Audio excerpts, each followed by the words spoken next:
Hi everyone. Hi Rick. Hi Happy Day and Hassan. How are you guys?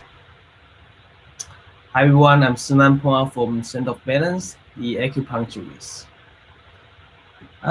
Today our topic is how PCOS affects your bodies. Now, if you're on this live video, please give me a thumbs up and say hello to me.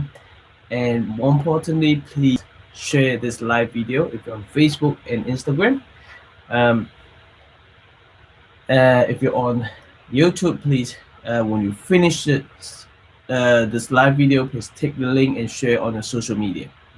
Thank you very much. Okay, our topic today is how PCOS affects your body. Well, we know that PCOS is hormone imbalance, and your male hormones is much higher than female hormone, right? So because of that, that's causing a lot of problem. First thing that causing is you have lack of female hormone, then you won't be able to get your period regularly. So that means that you don't ovulate every month, right? So due to you not ovulated regularly, so you don't release as many eggs as possible, like once a month, right? Regularly, right? So if you want to get pregnant, you have to ovulation, right? But if you suffer from PCOS, unfortunately, you don't ovulate each month. Then that prevent you get pregnant. That we say PCOS cause infertility. Does it make sense to you? Okay, this is one of the problem that PCOS lead to, and very, very common that PCOS lead to. Okay, now the next thing that PCOS is affect your body is called metabolic symptom. What is metabolic symptoms by PCOS? Okay. Hi Salik, how are you? And Sujok Benis Karima, thank you for joining us. Thank you. So say hello to me if you're on this live video, please. And hi Amida, how are you? Thank you. Happy day. Thank you very much. Thank you for joining us. Right, let's keep going. If you have any question, you can put down there, and if I know the answer, I'm happy to answer it. Okay, thank you. Now let's keep going. So we know, we talked about yesterday, I think, up to 80% of women who with PCOS also suffer from overweight, right? That both obesity and PCOS increase your risk for high blood pressure, high blood sugar, and high cholesterol. When I say high cholesterol, it's high LDL and low HDL. HDL is good cholesterol, and LDL is bad cholesterol. Okay, so together, these factors like high blood pressure, so PCOS with obesity, right? Overweight. The people suffer from overweight as well as PCOS. In the PCOS group, it's 80% of them. Well, 80%, that's quite a lot, isn't it? But for all PCOS, only 20% of them that are not suffering overweight, as well as suffering overweight, right? So there are quite a lot of people majority of the PCOS women suffer from overweight. Now, so when you have overweight and PCOS, and you increase your risk for high blood sugar, high blood pressure, high cholesterol. Now let's think about if you suffer from high blood pressure, high cholesterol, and high blood sugar, what's going on? In these factors, it will increase your risk for heart disease, type 2 diabetes, and stroke. So all these three things, high blood sugar, high blood pressure, high cholesterol, all these three things we call metabolic symptom. That's why we call, well, PCOS can lead to metabolic symptoms. Okay, and the others, there are a few more. Okay, I want to sneeze. Probably go away. Okay, and sleep apnea. Sleep apnea. What does sleep apnea means? Sleep apnea is when you sleep and you can't breathe properly while you sleep, and you may stop breathing when you sleep, so which interrupt your sleep. So people get up in the morning very tired. Okay, so that is what we call sleep apnea. So sleep apnea is more common in women who are overweight. So sleep apnea can happen in male and female, but if you are overweight, that sleep apnea, you have more chance, higher risk to get sleep apnea. Okay, especially if those women with overweight and also have PCOS. The risk for sleep apnea is 5 to 10 times higher in obese woman with PCOS than in those without PCOS. Okay, now we know if you're overweight, you have higher chance to lead to sleep apnea. But if you overweight and PCOS, then you have 5 to 10 times higher. The risk is 5 to 10 times higher than just overweight. So yeah, not fun, isn't it?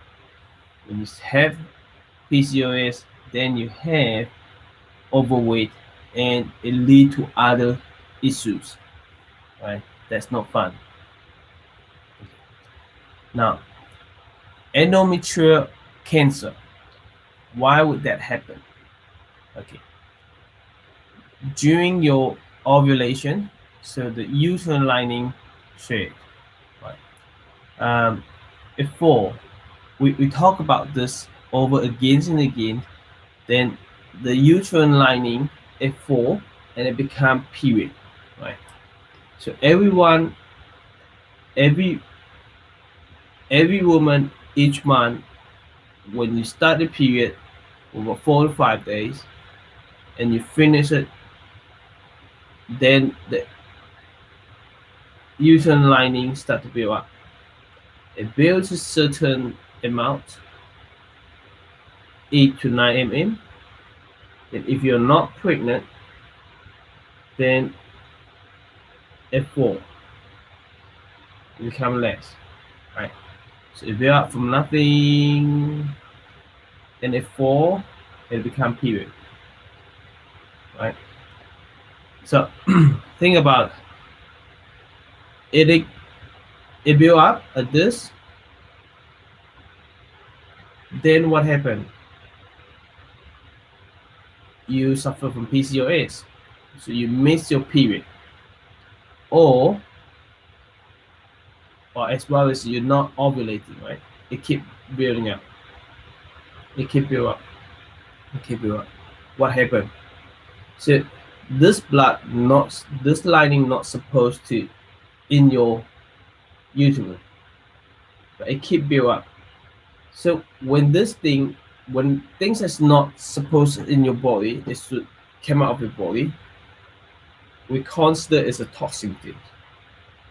If you leave it in your body for longer, it may stimulate the cell it grow, and that abnormal growth, it can become cancer.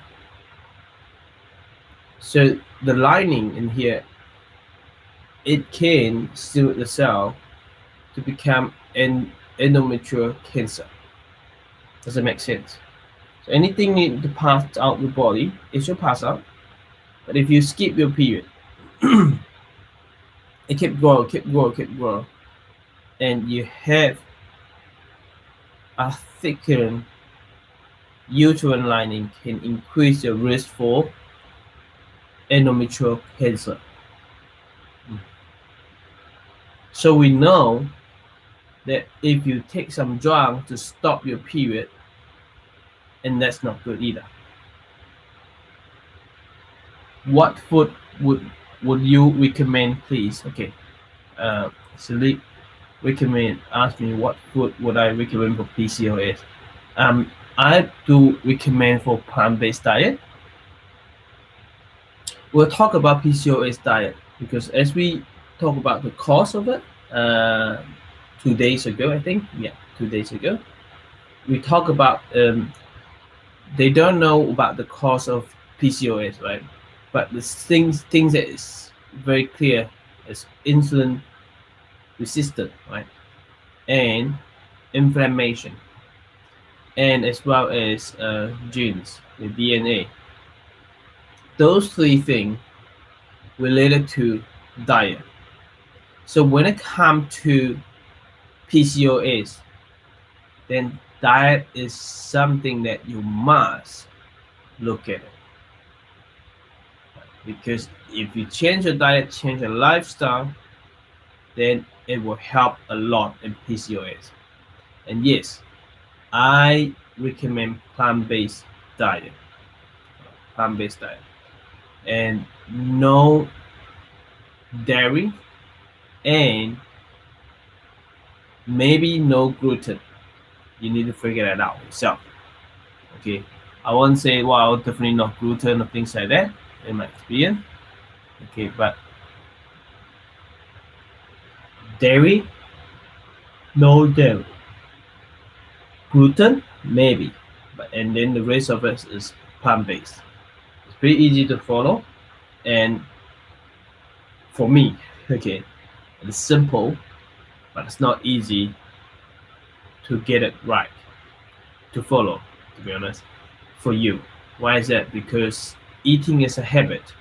It's a habit. You've been eating that way. And I suggest the China study. You read the China study and you understand what's going on in there.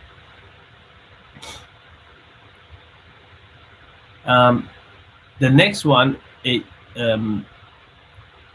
can lead to with PCOS is emotional disorder. We normally look at it in depression as well as anxiety.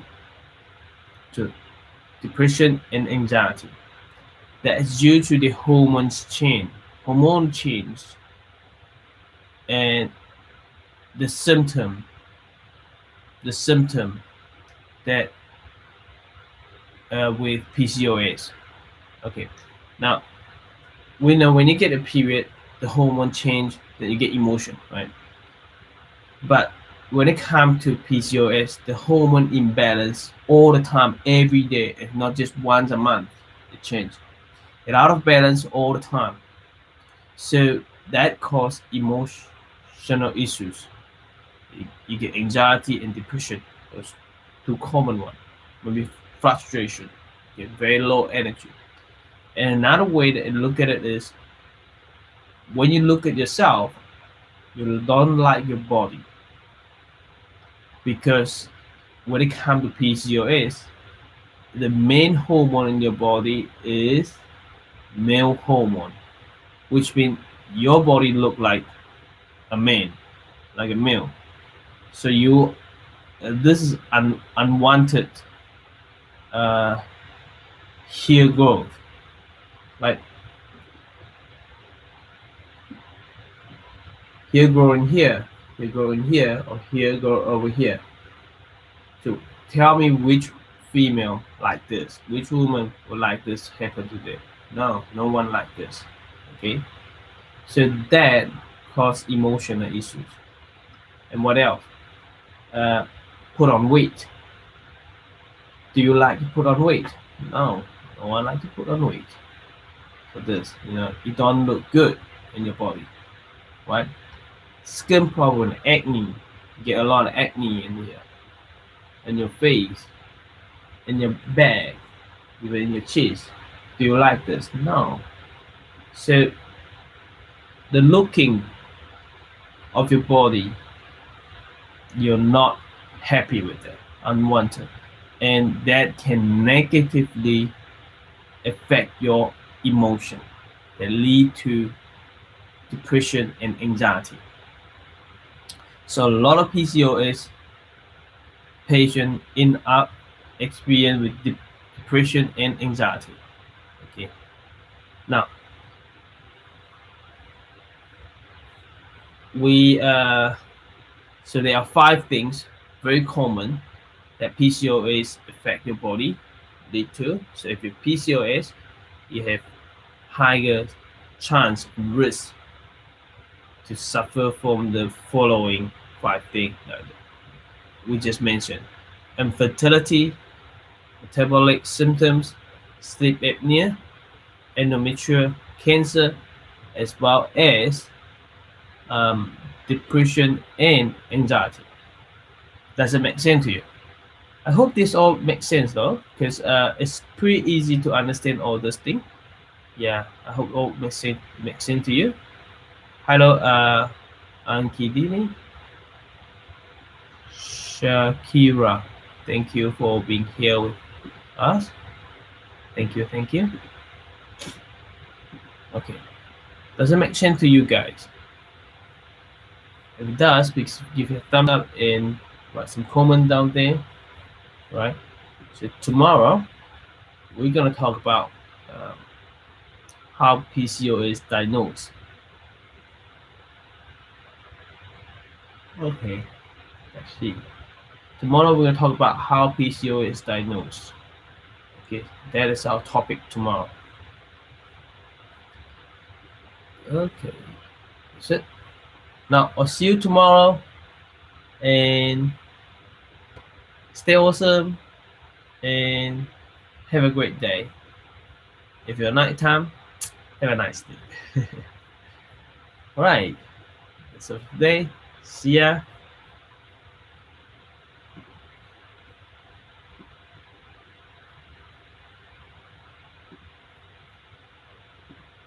Press down.